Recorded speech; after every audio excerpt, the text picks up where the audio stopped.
Hello my beautiful वंशन family, welcome back to my channel. I hope कि आप सब ठीक होंगे। प्लीज़ सेफ रहिएगा। बारिश का मौसम स्टार्ट होने वाला है, सो छाता लेकर ही घर से बाहर निकले क्योंकि हम जहाँ पर रहते हैं वहाँ पर तो कभी भी बारिश स्टार्ट हो जाती है। जब भी छाता ना लेके जाओ, घर पर आने तक भीगे हुए होते हैं। एनीवेज, किसी ने मुझे पूछा था कि मैं कहाँ से हो, तो मैं महाराष्ट्र से हूँ। एनीथिंग गेस कि मैं कहाँ से हूँ, कि महाराष्ट्र में मैं कहाँ से रहने वाली हूँ। जो इंटेलिजेंट लोग हैं उन्होंने समझ चुके होंगे कि मैं कहाँ पर रहती हूँ। मैंने स्टार्टिंग में क्लू भी दिया है। ओके, तो कहानी को स्टार्ट करते हैं। रिसियो एंड पुअर विलेज बॉय। पिछले पार्ट में हम लोगों ने देखा था कि जहान और इबो ने बहुत ही फनी तरीके से पिलो फाइट की थी, जिस वजह से दोनों को शाय फील हो रहा था कि उन दोनों ने कैसे बच्चों की तरह लड़ रहे थे। मेट की वजह से उन दोनों ने उन पिलो फाइट को छोड़ा था, नहीं तो उन्हें तो ध्यान ही नहीं था कि ऑफिस भी जाना है। ब्रेकफास्ट हो जाने के बाद दोनों अपने अपने ऑफिस जा चुके थे। जहान पहले जा चुका था। उसे इबो के सामने अपना सामना कैसा करना है उसे समझ में नहीं आ रहा था। इबो मुस्कुराते हुए ही घर से बाहर चला जाता है। इधर सारी मेड्स भी मुस्कुरा रही थी, क्योंकि अभी भी उनके सर पर सफ़ेद कॉटन जो थी वो लगी हुई थी। उन्होंने ध्यान नहीं दिया था। जान के शर्ट के ऊपर था और इबो के सिर के ऊपर। अंदर क्या हो रहा था उन लोगों को पता था। सब नीचे देखते हुए मुस्कुरा रही थी। इधर इबो जाने के बाद यूबिन उसे बताता है कि बॉस आपके सर पे कुछ है। तब इबो नोटिस करता है और अपने सर से उसे हटाता है। गाड़ी गाड़ी के अंदर बैठते हुए वो लोग ऑफिस के लिए निकल जाते हैं। गाड़ी के अंदर बैठते हुए यूबिन ईबो से कहता है, बॉस उस लड़की का क्या करना है। ईबो कहता है उसे फेंक दो। यूबिन नोट करता है। फ्लैशबैक में हमें दिखाया जाता है कि कल जब ईबो घर से निकला था तो सीधा उस सुनसान घर की ओर जाता है जहाँ पर उस लड़की को लाया गया था। साथ में ईबो के हट्टे कट्टे बॉडीगार्ड्स थे। यूबिन भी वहाँ खड़ा हुआ था। उस लड़की को रस्सियों से बांधा गया था और मुंह पर टेप लगाया हुआ था, जिस वजह से वो चिल्लाए ना। उसे एक गार्ड आगे आते हुए कुछ इंजेक्शन लगा देता है और ईबो मुस्कुराते हुए कहता है, एक डेविल से स्माइल करते हुए, तुम्हें दूसरों को सताना बहुत अच्छा लगता है और दूसरों को सेड्यूस करना। यही यही करती हो ना तुम सब लोगों के साथ। तो चलो आज उन सब लोगों का हिसाब तुम्हारे साथ लिया जाए। मेरे प्यारे लोगों के साथ जो तुमने किया है उसके लिए तो ये सज़ा कुछ भी नहीं। इबो यूबिन की तरफ देखते हुए एक स्माइल करता है। यूबिन आगे जाता है और उस लड़की की टेप साथ में उसकी रस्सियाँ भी हटा देता है। वो लड़की 2 मिनट के अंदर ही अपने कपड़े खुद ही उतारने लगती है। साथ में उसे बहुत ही हॉट फील हो रहा था। वो अपने ही शरीर को नोचने लगती है और उन गार्ड की तरफ देखते हुए उन सब अपने ही आप को टच करने लगती है। इबो उसे देखते हुए मुस्कुरा रहा था। वो गार्ड की ओर इशारा करता है और उस कमरे से निकल जाता है। बाकी के गार्ड उसके साथ जा चुके थे। यूबिन भी उनके साथ इबो के साथ ही जा चुका था। इधर हमें दिखाया जाता है कि उस लड़की के साथ वो बॉडीगार्ड, जो 5-6 बॉडीगार्ड उसके साथ थे, वही बॉडीगार्ड के साथ ही वो इंटीमेट होने लगती है। वो इतनी हॉर्नी हो चुकी थी कि उसे समझ ही नहीं आ रहा था कि आखिर वो क्या कर रही है। दूसरी तरफ ईबो जो कुछ डॉक्यूमेंट पढ़ रहा था, तो उसे समझ में आता है कि ये कोई मामूली लड़की नहीं है। इसने पूरी तरीके से जाल बिछाया हुआ था जान के लिए। वो लड़की कोई प्रोस्टिट्यूशन ना होते हुए एक बड़े बिजनेसमैन की लड़की थी, जो जान को फंसाने के लिए ही वहाँ आई हुई थी। वो सिर्फ एक नाटक कर रही थी। उस दिन अगर जान ने खुद को बचाना होता और साथ में लास्ट में ईबो ने जान को बचाना होता तो उस लड़की ने सारा वीडियो रिकॉर्ड करके जान की पूरी ज़िंदगी बर्बाद हो चुकी होती। ईबो अपने दिल में सोचने लगता है, अगर वो लड़की ना होती तो वो उसका मुंह तोड़ देता उसी दिन और उसे वही मार देता, लेकिन वो किसी भी औरत को उस तरीके से नहीं मारना चाहता था। इसलिए उस लड़की को उसी की तरीके से सज़ा देने के बारे में उसने सोचा। फ्लैशबैक समाप्त होता है। अब प्रेजेंट में हमें दिखाया जाता है कि ईबो के बताए अनुसार यूबिन ने उस लड़की को उसी के मेंशन के बाहर एक कपड़े में लिपटे हुए उसे फेंका हुआ था, एक कचरे के ढेर के बाजू। वो लड़की एक भिखारन की जैसे दिख रही थी। वह अपने आप को उठा भी नहीं पा रही थी। तभी उसकी माँ वहाँ पर आती है, जो उसे भिखारन कहती है और उसे वहाँ से जाने के लिए कह रही थी। तभी वो अपनी धीमी सी आवाज़ में कहती है, माँ ये मैं हूँ, क्या तुमने भी मुझे नहीं पहचाना? तभी वो देखने लगती है कि वो उसकी बेटी है। उससे वो जल्दी से घर के अंदर दौड़ती है और एक कपड़े को लेकर आती है और अपने बेटी के ऊपर डालते हुए कहती है, तुम्हें क्या हुआ लिंग जाओ, तुम्हारी तबीयत ऐसी कैसे हो गई? लिंग जाओ रोने लगती है और कहती है, माँ मेरी मदद करो, मैं चल नहीं सकती। हाँ, ये लिंग जाओ है, झाओ फैमिली की बेटी, जो इकलौती झाओ फैमिली की वारिस है, लेकिन इसकी हालत पूरी तरीके से हो चुकी थी। ये तो अब किसी को मुँह दिखाने के लायक भी नहीं थी। मिसेज झाओ जल्दी से गार्ड को बुलाती है और उसे अंदर ले जाने में मदद करवाती है। लिंग जाओ को अंदर ले जाता है, साथ में उसे डॉक्टर से उसकी ट्रीटमेंट भी किए जाती है। सारी हकीकत लिंग जाओ अपनी माँ से बताती है, साथ में उसके पिता को भी बताती है। पिता तो बहुत गुस्से में थे। वो कहते हैं, मैं उस जान को छोड़ूंगा नहीं, उस बर्बाद करके रख दूंगा। लेकिन लिंग जाओ कहती है, नहीं पिताजी, हम उसका कुछ नहीं बिगाड़ सकते। तभी लिंग जाओ के पिता के फ़ोन पर मैसेज के ऊपर मैसेज आने लगते हैं।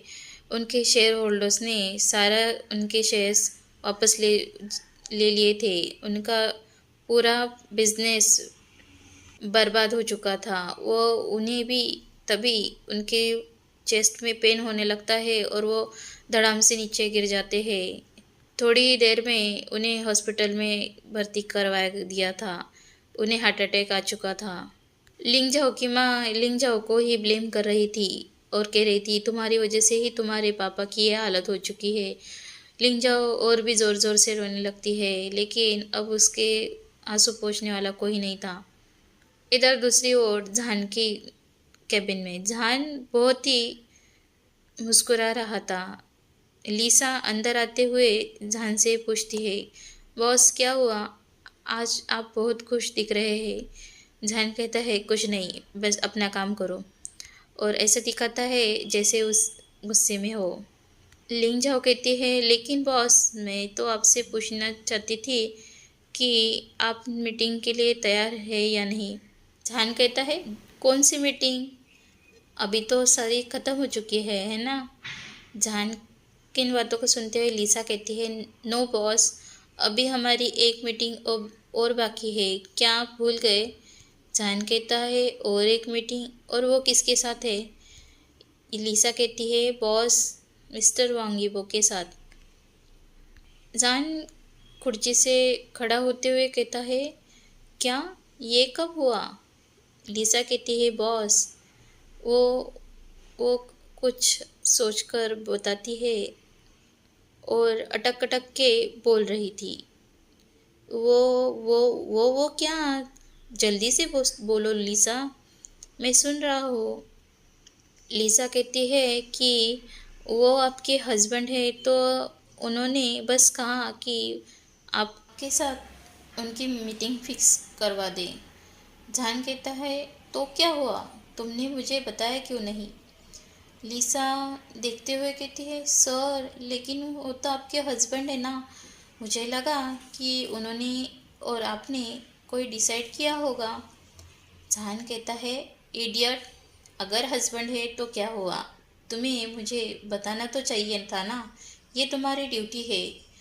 लीसा, तुम बहुत आलसी होने लगी हो। लीसा कहती है, no boss, I am not lazy. Jahan कहता है, ठीक है। और कुछ? लीसा कहती है, नो बॉस। तो ठीक है। लीसा वहाँ से चली जाती है। लीसा के वहाँ से चले जाने के बाद ही जहान ईबो को फ़ोन करता है और उससे पूछता है। ईबो एक ही रिंग में जहान का फ़ोन उठा लेता है और जहान से कहता है, हाँ बोलो। जहान कहता है, तुमने आखिर हमारी मीटिंग क्यों फिक्स की? क्या कोई ज़रूरी बात है? हम घर पर भी तो बात कर सकते थे, है ना? ईबो कहता है, नहीं, ये ऑफिस स्टाफ के साथ हमारी मीटिंग्स है। मैनेजमेंट डिपार्टमेंट के लोगों के साथ तुमसे कुछ बातें शेयर करनी थी और वो झाओ कंपनी के बारे में भी तुमसे कुछ डिस्कस करना था। ये ज़रूरी था। जहान कहता है, ठीक है। दोनों की बातें ख़त्म होने के बाद दोनों सोच रहे थे कि आखिर आगे क्या बोलना है। तभी ईवो जहान से कहता है, जहान। जहान कहता है, कहो। ईवो कहता है, क्या तुम मेरे साथ डिनर करने के लिए चलोगे? जहान ब्लश करने लगता है और लेकिन ईवो से कहता है, नहीं, हम घर पे ही डिनर करेंगे। ईवो थोड़ा नाराज़ दिख रहा था। उसे लगा कि जहान हाँ कह देगा, लेकिन फिर भी वो कुछ नहीं कहता और ठीक इतना फ़ोन कर बिना कुछ कहे ही काट देता है। इधर जहान अपने फ़ोन को अभी भी कान पर लगाए हुए था। फ़ोन काटने की आवाज़ से वो भी नाराज़ दिख रहा था। बस इतना ही कहना था उसे। भुलक्कड़, बेशरम, और शाप देने लगता है। उसके दिल में तो था कि वो बाहर ईबो के साथ जाए, लेकिन कबूल नहीं कर रहा था। वो कहता है, कुछ देर और नहीं पूछ सकता था? कुछ मनाना भी नहीं आता? ये इंसान बिल्कुल भी रोमांटिक नहीं है। और अपने ही फ़ोन को पटक देता है। 5 बजे के करीब ईबो जान के ऑफिस में आता है। साथ में उसके ऑफिस स्टाफ भी आया हुआ था, जो उन्हीं की कंपनी के साथ कोलैबोरेट कर रहा था। जान और ईबो दोनों कॉन्फ्रेंस हॉल में जाते हैं। उन्हीं के साथ उनका स्टाफ पहले से ही वहाँ मौजूद था। मीटिंग्स डिस्कशन स्टार्ट होता है। करीबन 3 घंटे के आसपास उनका डिस्कशन हो जाता है। साथ ही ईबो कुछ देर और जाओ जाओ कंपनी इंडस्ट्रीज़ के बारे में बातें करने लगता है और ये डिसाइड करता है कि वो उनकी कंपनी खरीद लेगा, क्योंकि जान और ईबो दोनों की शेयर दोनों के शेयर मिलाते हुए 60% शेयर तो उन्हीं के पास थे, जिस वजह से वो कंपनी उनके अंडर में लेने के लिए तैयार थे। साथ ही ईबो ने बाकी के शेयरधारकों को अपने साथ किया हुआ था। उनसे बात करके उसने अपनी कंपनी में शेयर इन्वेस्ट करने के बारे में बोला था। जान उससे सहमत होता है और वो कंपनी खरीदने के बारे में सोचते हैं। करीबन 8 बज चुके थे। जान पूरी तरीके से थक चुका था। ईबो भी थक चुका था। ईबो ने कहा था कि दोनों शावर लेने के लिए चले जाते हैं। शावर लेने के बाद जब जान अपने कमरे में से बाहर आता है तो वो शॉक हो चुका था, क्योंकि पूरा घर उससे लाइट्स बंद थी, कैंडल से सजी हुई थी, सारी तरफ गुलाब की पंखुड़ियाँ पड़ी हुई थी। जान धीरे धीरे जब ऊपर से नीचे आ रहा था तो वो देखता है कि डिनर टेबल पर भी पूरी तरीके से सजा हुआ था। तभी ईबो जान के सामने आते हुए उसे एक बुके देता है और हैप्पी मैरिज एनिवर्सरी कहता है। जान हंसता है और कहता है, तुम क्या पागल हो? ईबो कहता है, हाँ, मैं पागल हूँ, तुम्हें पता नहीं? जान कहता है, हाँ, मुझे तो पता है, इतने इसीलिए तो मैं तुम्हें झेल रहा हूँ। और हंसने लगता है। तभी ईवो कहता है, जान, हमारे 1 मंथ कंप्लीट हो चुका है, इसलिए मैंने सोचा कि शायद हम सेलिब्रेट कर सकते हैं। जान कहता है, तुम्हें याद था? और अपने ही लिप्स को बाइट करने लगता है क्योंकि उसे वो कहना नहीं था। ईवो मुस्कुराते हुए कहता है, हाँ मुझे याद था, इसीलिए मैंने सोचा था कि हम शायद डिनर के लिए बाहर जा सकते हैं, लेकिन तुमने ना कहा तो हमने और साथ में घर में खाने के बारे में कहा, तो मैंने सोचा कि घर में ही हम कैंडल लाइट डिनर तो कर सकते हैं, है ना। ईवो जान को डिनर टेबल पर ले आता है और उसे बिठा देता है, साथ में खुद भी वहाँ बैठ जाता है।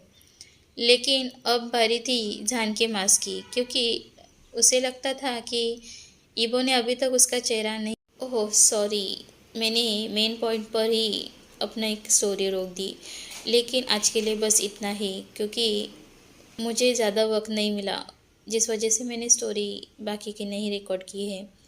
मिलते हैं नेक्स्ट पार्ट में। Thank you, bye.